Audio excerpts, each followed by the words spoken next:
Okay, so I was, I only have a 15-minute time window, and it's the program that I'm using like only allows 15 minutes. That's a good thing because I'm trying to make my videos smaller. So I'm just going to recap that the scientific method is not a linear, step-by-step process. It's dynamic, it's fluid. And I was talking about how a lot of times we make observations and then we think of questions and try to form a statement as to, I wonder how or why that happens. And then you go on to experiment to test those predictions. Gathering data is a qualitative data, quantitative data. Is your hypothesis supported by the data? And then, if so, eventually it might help to form a general theory.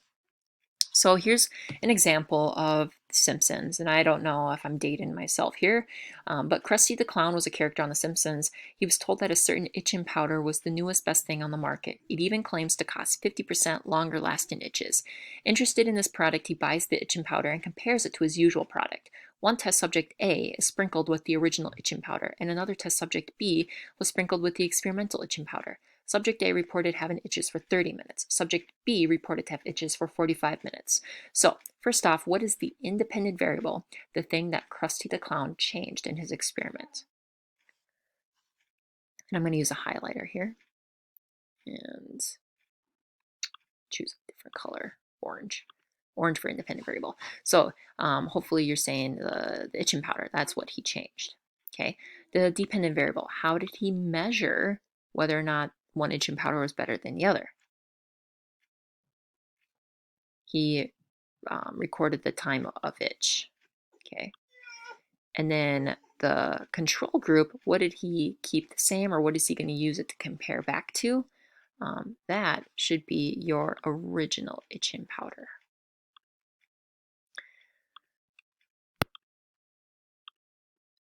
Oh, sorry. All right, so the last thing I want to discuss is the scientific theory. And a scientific theory in science is pretty much fact. I know in everyday English we tend to say, well, in theory, and it sounds more like a guess or it's wishy-washy, but in science, theory is fact. It's based on a mountain of evidence. So it's a very broad generalization that explains those facts or that phenomena that you are witnessing. It's well tested, several studies, not just from one individual, but from several individuals collected together. And some examples of scientific theory in biology, the cell theory, which we'll go over, and the theory of evolution. And so I know a lot of people get, you know, slightly upset with the theory of evolution because you're like, well, it's just a theory. But remember, theory in science means that it's based on numerous studies and evidence. Now, theories can change as new evidence is uncovered. And so here's a nice little flowchart as to how a theory comes about. So a theory explains and also predicts observations that one witnesses or sees. And then if you start to see new observations, you might have to go back and modify your theory or maybe completely generate a new theory. So we're going to go off on a little tangent here, okay, and talk a little bit about Francesco Redi with his experiment back in 1668 in spontaneous generation. Now, spontaneous generation means that living organisms come from non-living things, and people, based on their observations, believed this. They thought this is where life stemmed from non-living things. If you left a slab of meat out, within a few days, flies emerged from the meat, so they thought flies came from meat.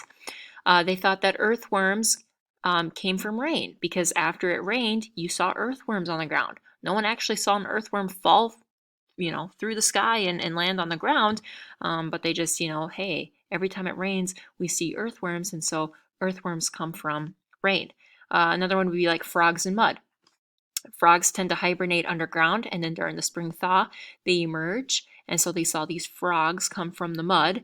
And so, yeah, frogs come from mud. So there's lots of ideas of spontaneous generation out there, but no one actually decided to test it until Francisco Redi with his simple experiment.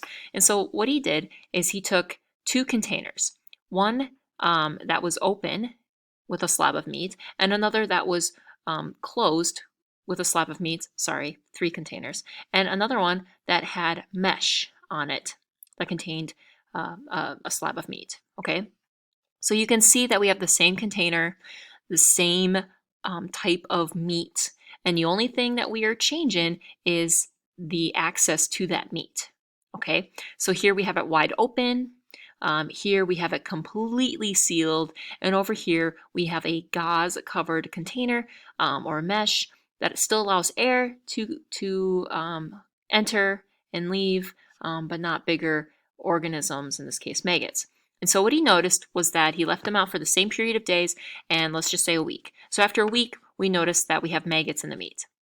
In the corked sealed container, no maggots in meat. And in the gauze covered container, no maggots in the meat. So he's like, wait a minute, people thought flies came from meat. How come no flies emerged here? Well, this just proves that flies do not come from meat. Okay. In the 1600s and the 1700s, as well as the 1800s, we started to formulate our cell theory. And remember, it's the three statements. All living things are made of cells. Cells come from cells. And cells are the building block of life. Those are the three statements. And with Virchow's the one that said cells come from other cells because he actually witnessed cells divided underneath the microscope.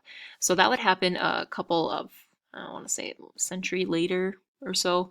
But anyways, Francisco Redi disproven the spontaneous generation. Okay, so that does it for section 1. I know it kind of went long, so it was about 20 minutes total. So sorry about that. I'll try to be quicker in our future lessons.